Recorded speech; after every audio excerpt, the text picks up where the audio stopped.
Hello! Welcome back to my channel. ఈరోజు నేను చూపించబోయేది chicken pulao అండి. చికెన్ బిర్యానీ అంటారు, అది మీ ఇష్టమే. అయితే నేనైతే ఇన్‌స్టాపాట్‌లో చేపిస్తున్నాను. మీరు ప్రెషర్ కుక్కర్‌లో కూడా చేసుకోవచ్చు.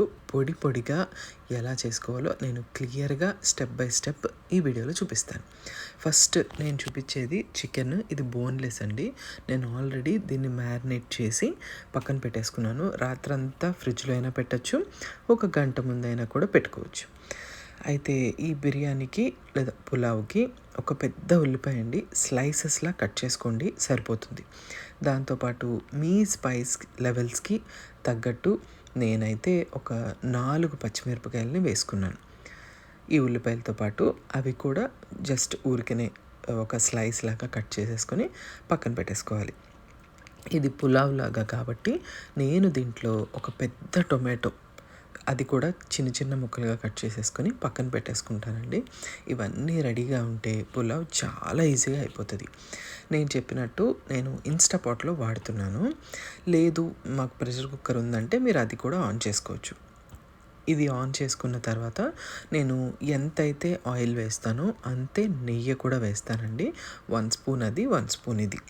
కొంచెం చక్కగా వేడెక్కిపోయింది అని అనుకున్నాక, ఇప్పుడు మామూలుగా మనకు బిర్యానీకి అన్నీ వేస్తాం కదా, అలాగా నేను అన్నీ రెడీగా పెట్టుకున్నాను.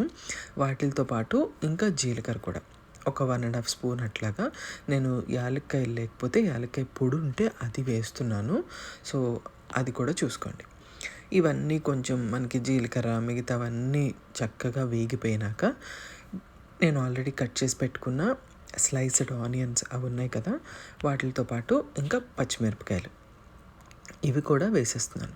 ఇవన్నీ వేసేసుకొని వీటిల్ని చాలా జాగ్రత్తగా ఫ్రై చేసుకోండి. అస్సలు మాడనివ్వద్దు. అవి నైస్గా ఫ్రై అయితేనే మనకి టేస్ట్ కూడా చాలా బాగుంటుంది. బిర్యానీకి చేసుకున్నట్టు కూడా బ్రౌన్గా చేసుకోవచ్చు. నేను ఇప్పుడు వేసేది ఏంటంటే అల్లం వెల్లుల్లి పేస్ట్. నేను ఆల్రెడీ చికెన్కి వేసేసాను. ఇక్కడ ఎక్కువ వేయాల్సిన అవసరం లేదండి. 1 టీ స్పూను, దాంతోపాటే టొమాటో, ఈ రెండిటిని కలిపే ఫ్రై చేసేసుకుంటాను. ఒక్క 5 మినిట్స్ ఫ్రై అయితే సరిపోతుంది. నేను కొత్తిమీర వేసానండి. మీ ఎవరికైనా పుదీనా కావాలంటే వేసుకోండి, నేనైతే వేయలేదు.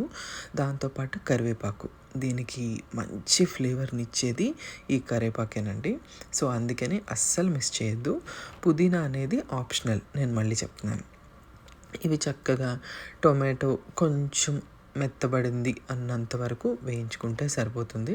ఒక 5 నిమిషాలు అయితే చాలు, అంతకు మించి మనం దీన్ని ఫ్రై చేయాల్సిన అవసరం అస్సలు లేనేలేదు. ఇప్పుడు ఆల్రెడీ నేను చికెన్ని మ్యారినేట్ చేసి పెట్టుకున్నాను కదండి. ఈ మ్యారినేట్ చేసిన చికెన్ని ఈ ఉల్లిపాయలోకి వేసేస్తున్నాను. ఈ చికెన్ నేను ముందే ఉప్పు, పసుపు, కారము, అల్లం వెల్లుల్లి పేస్ట్, ఇంకా గరం మసాలా ఇవన్నీ వేసుకొని నానబెట్టుకున్నాను. చక్కగా ఈ ఉల్లిపాయ మసాలాతో మంచిగా ఈ చికెన్ని మొత్తం కోట్ అయ్యేలాగా కలిపేసుకోవాలి.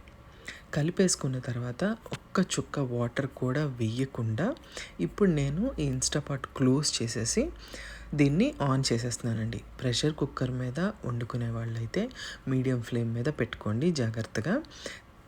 నేనైతే ఇన్‌స్టాపాట్‌లో 3-5 మినిట్స్ మీ ఇష్టం, ఎక్కడైనా పెట్టుకోవచ్చు, అది కుక్ అయిపోతుంది. ప్రెషర్ కుక్కర్లో చేసుకునే వాళ్ళకైతే మీడియం ఫ్లేమ్ మీద ఒక 2 విజిల్స్ రానిస్తే సరిపోతుంది. న్యాచురల్ ప్రెషర్కి రిలీజ్కి వదిలేయాలి. మీరు మాత్రం బలవంతంగా దాన్ని ఓపెన్ చేయొద్దు. ఇప్పుడు ఈ చికెన్లో నుంచి చాలా అంటే చాలా వాటర్ మనకి వస్తాయి. ఇప్పుడు ఈ చికెన్ని చక్కగా పక్కన ఉంచుకొని నేను ఈలోపు ఆల్రెడీ బాస్మతి రైస్ నానబెట్టుకున్నానండి, అది వేసేసుకుంటున్నాను. నేను వేసుకున్నది 2 కప్స్ బాస్మతి రైస్. ఇది చక్కగా ఒక్కసారి కలిపేసుకుని, మీరు జాగ్రత్తగా ఇక్కడ వినాల్సింది ఏంటంటే 2 కప్స్ బాస్మతి రైస్కి 2 కప్స్ వాటరు సరిపోతుంది. ఆల్రెడీ చికెన్లో వాటర్ చాలా వస్తుంది కదా, అందుకని తగ్గించి వేసుకోండి. ఇప్పుడు ఎక్స్ట్రాగా వాటర్ వేసాం కాబట్టి ఉప్పు సరిపోయిందో లేదో ఒక్కసారి చెక్ చేసుకోండి. మీకు చికెన్లోనూ ఉంటుంది, బట్ స్టిల్ మీరు వాటర్ ఎక్కువ వేశారు కాబట్టి దీనికి ఒక్కసారి ఉప్పు సరిపోయిందో లేదో చూసుకొని, సరిపోని వాళ్ళు వేసుకొని దీన్ని మళ్ళీ చక్కగా గరిటెతో తిప్పేసుకొని ఇక్కడ కూడా ఎవరైనా కొత్తిమీర వేసుకోవాలనుకుంటే మళ్ళీ ఇంకొంచెం కొత్తిమీర వేసుకొని దాంతోపాటు నేను కొంచెం లెమన్ జ్యూస్ వేసుకున్నానండి, చాలా కొంచెము. అది కంప్లీట్లీ ఆప్షనల్, మీరు వద్దు అని అనుకుంటే మాత్రం వదిలేసేయండి. ఇప్పుడు చక్కగా దీన్ని ఒక్కసారి కలిపేసుకొని నేను దీన్ని మూత పెట్టేసుకుంటున్నాను. ఇది మూత పెట్టేసుకున్న తర్వాత ఇన్స్టాపాట్లో అయితే నేను మళ్ళీ ప్రెషర్ కుక్కర్ మోడ్లో నేను 3 మినిట్స్, ఎగ్జాక్ట్గా 3 మినిట్స్ సరిపోతుందండి, స్టార్ట్ చేసేస్తాను.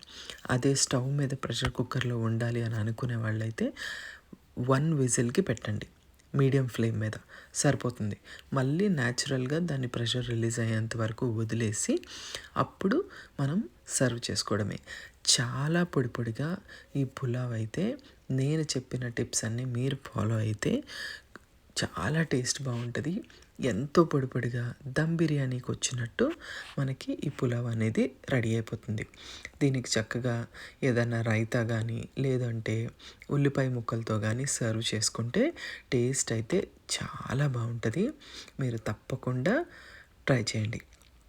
అలాగే ఈ పులావు కొంచెం కూడా అడగట్లేదు, చూసారు కదా, అస్సలు మాడకుండా మీకు పులావ్ అనేది రెడీ అయిపోతుంది.